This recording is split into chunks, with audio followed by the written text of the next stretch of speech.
여름 휴가철 물가가 크게 오르면서 공포의 휴가지라는 반응이 나오고 있습니다. 숙박비는 물론 먹을거리와 놀거리, 볼거리 물가가 모두 급등했기 때문인데요. 휴가지 물가가 얼마나 비싸길래 억소리가 난다고 하는지, 이렇게 물가가 오른 원인은 무엇인지 이인철 참 좋은 경제연구소 소장과 함께 이야기 나눠보겠습니다. 어서 오십시오. 네, 혹시 여름휴가 다녀오셨습니까? 저희 집에 호환 마마보다 무서운 고3 수험생이 있습니다. 예. 그래서 이제 휴가는 사치고요. 예. 선풍기 틀고 이제 수박 먹는 곳으로 대체하고 있는데 아마 이제 자녀가 아마 학생을 두고 있다면 대부분 휴가는 7월 말 8월 초. 내 의지와 상관없이 학원이 정해두고 있어요. 학원이 정해주고 있다 말씀해 주셨는데 요즘 여름휴가 다녀오신 분들 말씀 들어보면 물가가 정말 너무 비싸가지고 공포의 휴가지다 이런 말 하더라고요. 네.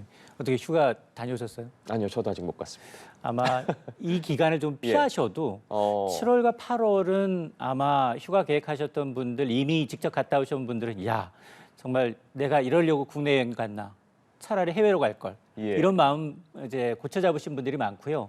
또 떠나실 분도 지갑 두둑하게 넉넉하게 좀 여윳돈 가지고 가셔야 되는데 예. 실제로 보니까 평년만 하더라도 옛날부터도 사실은 휴가 기간에는 조금 물가가 극성을 부렸어요. 그럼에도 불구하고 국내 여행을 한 2박 3일 정도 4인 가족으로 기준을 하면 100만 원 정도면 그래도 좀 해결이 되지 않았나라고 생각을 했거든요. 예. 근데 지금 뭐 코로나 끝나고 지금 요번 보게 되면 야 2박 3일이 아니라 하룻밤 지내기도 어렵다라는 겁니다. 그 비용을 가지고는. 예. 자, 그래서 뭐 지금 뭐 비행기 타고 제주도 간 것도 아닌데 이제 가장 이 휴가 여름철 휴가지로 이제 국내 여행 선호도가 높은 강원도만 가더라도 1박 2일에 거의 뭐 100만 원을 넘게 지금 휴가비로 지출했다라는 통계가 나타나고 있어서 휴가지에 가면 가장 크게 걱정되는 게 숙박. 숙박은 미리 예약을 하잖아요. 예. 근데 사실 먹거리는 예약이 불가능해요. 가서 먹거리는 맛집에 대기하고 기다려 먹을 수 있는데 먹거리, 그다음에 볼거리, 즐길거리 아니 뭐 강원도까지 갔으니까 바닷물에 발은 한번 담가야 될 거 아니에요. 예. 그렇다고 뭐 튜브며 모든 걸 다 가져갈 수는 없습니다. 그러니까 현지에서 다 조달해야 되는데 그렇게 뭐 튜브며 아니면 이제 이런 베드 같은 것을 이제 대여하는 임대료조차도 상당히 올랐습니다. 두 자릿수 이상 올라가지고 이미 이제 이 휴가지로 인기 있는 이제 국내 유명 관광지 숙박료의 경우에는 해외를 능가하고 있다. 라는 얘기가 나오고 있는데 외식 물가는 지금 뭐 1년 내내 얘기하고 있잖아요. 예. 1년 내내 외식 물가 올랐습니다라는 얘기를 입에 달고 살고 있는데 실제로 휴가철 물가가 얼마나 올랐는지를 지금 통계청의 자료를 좀 보게 되면 6월 기준입니다. 1년 전과 비교하게 되면 콘도 이용료 13% 넘게 올랐습니다. 호텔 숙박료는 11%, 그리고 놀이시설 이용료가 6.8%, 외식 물가가 6.3%예요. 자, 그럼 해외여행은 안 올랐느냐? 해외 단체 여행비도 5.2% 올랐습니다. 근데 이제 6월 물가라고 했으니까 6월의 전체 소비자 물가 지수는 2.7. 오늘 발표된 이제 7월 소비자 물가는 2.3인 걸 감안한다 하더라도 야, 휴가지 물가가 적게는 2배, 많게는 5배 넘게 올랐다는 겁니다. 와, 2배에서 5배면 정말 그 규모가 어마어마하게 오른 건데 월급이 5배 좀 올라봤으면 해요. 예, 저도 희망하고 있습니다. 하지만 특히나 이번 여름휴가 코로나 격리 의무 해제 이후라서 처음 맞는 터라서 아무래도 가족이나 연인분들하고 계획하셨던 분들이 참 많을 텐데 그런데 한 설문조사 결과 직장인 절반이 휴가지 물가 때문에 여름휴가를 포기했다.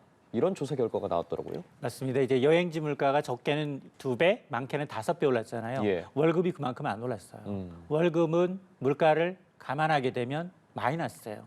그러니까 지난해 저축했던 돈을 깨서 써야 되는 수준이거든요. 예. 자, 그러다 보니까 휴포족, 휴가를 포기한 직장인들을 조사해봤더니 2명 중 1명은 휴포족이라는 겁니다. 예. 시민단체 직장갑질 119가 전국의 19세 이상 직장인 1,000여 명을 대상으로 설문조사를 했습니다. 올해 휴가 계획이 있다라고 답변한 응답자가 44%예요. 10명 가운데 4명은 휴가 계획이 있다라는 겁니다. 부담은 되지만 코로나 기간 동안 못했던 거 해보겠다라는 거고요. 나머지 아직 휴가 기간 정하지 못했고 아예 계획이 없다라고 답변하는 것이 뭐 거의 10명 가운데 6명이라는 얘기인데 이게 지난달 9일부터 일주일 동안 조사했기 때문에 당연히 뭐 휴가를 조금 더 가셨던 비율이 좀 높아질 수는 있겠지만 그래도 이제 휴가 못 간다라고 답했던 이 비율을 보니까 1인 비정규직이라든가 예. 5인 미만의 이렇게 소규모 사업자, 음. 그러니까 월급 수준이 다소 급여 수준이 낮은 분들의 경우에는 휴가 계획이 조금 세웠다는 분에 대한 답변 비율이 좀 낮았고요. 이렇게 여름 휴가를 그렇다면 유보하거나 포기한 이유가 뭐냐라는 질문에 대해서 60% 이상이 경제적으로 여유가 없어서라는 답변을 했습니다. 가장 큰 문제였고요.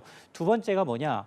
바쁜 업무 때문에 휴가 다녀오고 난 다음에 일이 걱정된다. 업무 과중이 걱정된다라는 답변이 두 번째였고, 그 다음에 연차나 이제 유급 휴가가 없거나 부족하다라는 답변, 그리고 휴가를 사용할 경우에 회사 좀 눈치가 보인다라는 거거든요.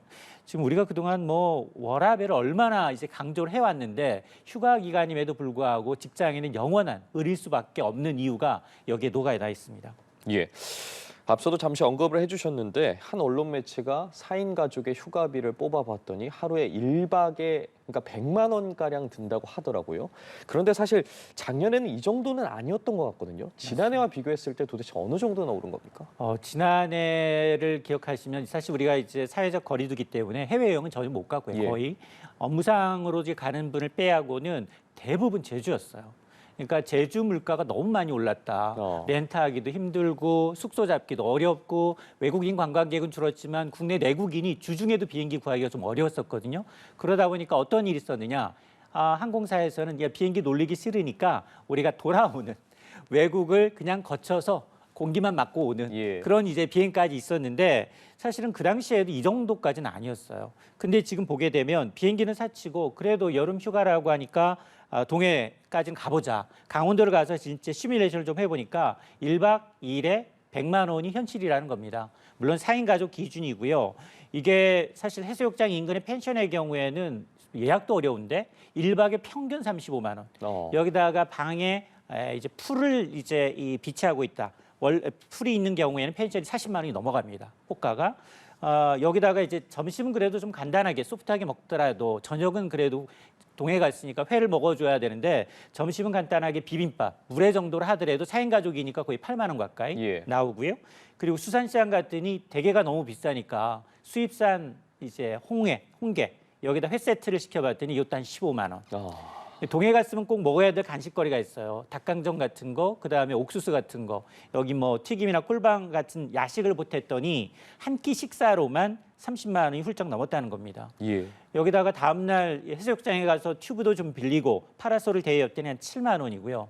자, 이런 거 저런 거 따지고 자동차로 이제 왔다 갔다 하는 뭐 기름값, 통행료를 따져봤더니 4인 가족 기준 100만 원을 넘어섰다라고 하는데 정말 내가 이러려고 강원도 갔나 차라리 일본이나 베트남 갈 걸 이런 생각하시는 분들이 많은데 해외도 사실은 이제 이 휴가 기간에 숙박료가 오른 건 맞지만 그래도 단순 비교를 같은 기간에 좀 해보게 되면 가장 많이 찾는 게 사실 일본이거든요. 예. 일본 오사카의 같은 날짜에 3성급, 3.5성급 숙소를 따져봤더니 여기는 17만 원대에서 1박이 20만 원이에요. 우리는 펜션이 35만 원이 넘는데 네. 2배가 넘고요. 베트남은 4성급으로 등급을 하나 올렸어요. 그럼에도 불구하고 호찌민의 4성급 호텔은 10만 원대 중반에서 20만 원이면 이용이 가능합니다. 자, 이러다 보니까 지금 지방에 있는 원룸이 해외 유수 관광지의 숙박료를 웃돌다 보니까 지금 여름 휴가철을 7월 말부터 8월 중순까지 3주 피크 기간을 잡아보니까 인천공항 하루 이용객이 지금 일평균 17만 8천 명. 3주 동안에 400만 명 가까이가 해외로 빠져나가고 있어요. 그런데 지난해 같은 기간을 봤더니 한 6만 2천여 명이거든요.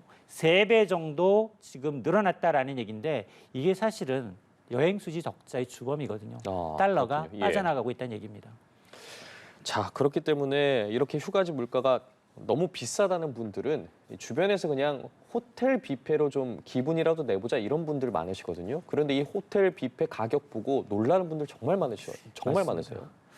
많으세요. 이게 뭐 파란 검색창에 이제 호텔명이 나오기 때문에 롯데호텔과 신라호텔의 경우에는 주중에 이 저녁 뷔페 가격이 1인당 성인 기준 18만 원에서 18만 5천 원이에요. 예. 그러니까 4인 가족이 가서 주말에 가서 오부치 부모님 모시고 가면 거의 뭐 90만 원, 100만 원에 육박한다는 진짜 얘기입니다. 100만 원 나오겠네. 그렇습니다. 근데 롯데호텔의 경우에는 올해 1월에도 올렸어요. 그런데 또 8월부터 또 올렸거든요.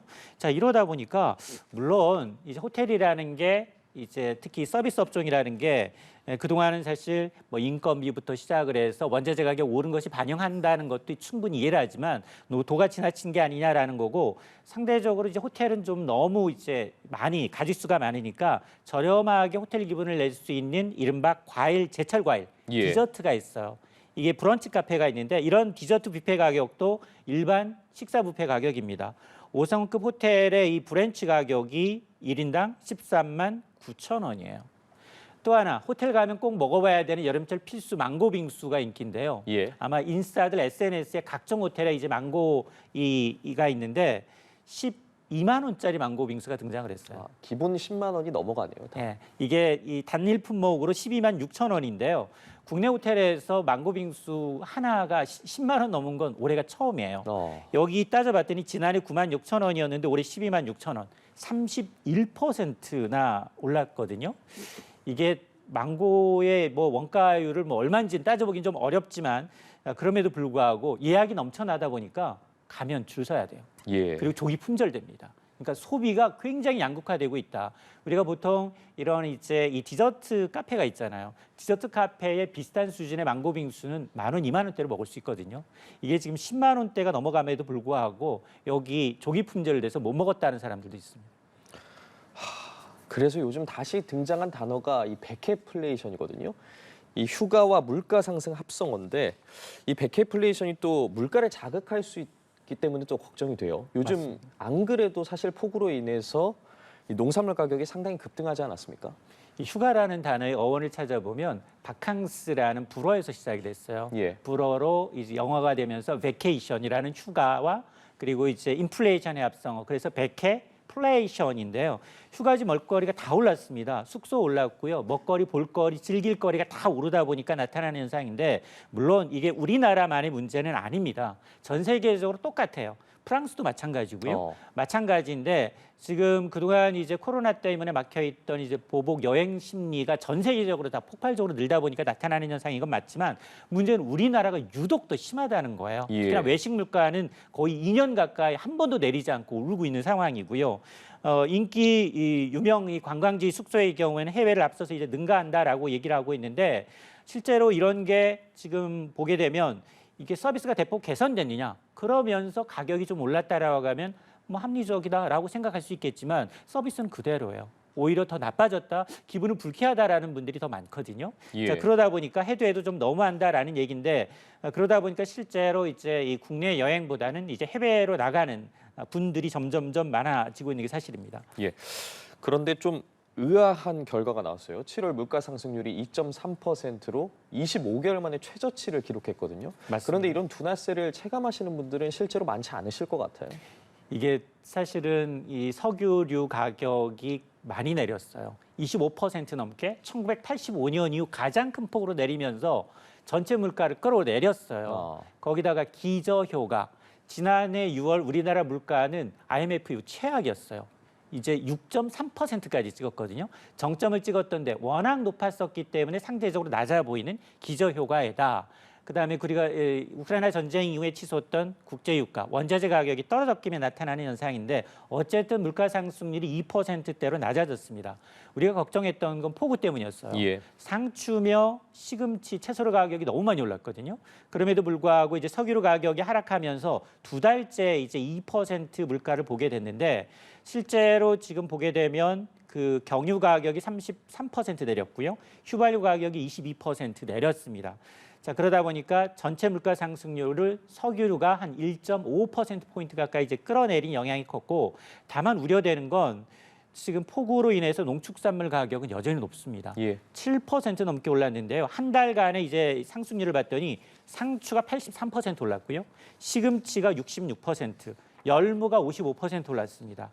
오이 가격이 23% 올라서 아마 물가가 지금 잡혔다라고는 하지만 정말 우리가 늘상 먹는 농축수산물 거기에다가 때이른 9월 이제 추석이거든요. 가장 수요가 많은 추석과 맞물리게 되면 아마 상당히 좀 걱정이 되고 과일 가격도 오르고 있어요. 낙과 때문에 상품성이 좋은 사실은 시중에 사과가 자취를 감췄어요.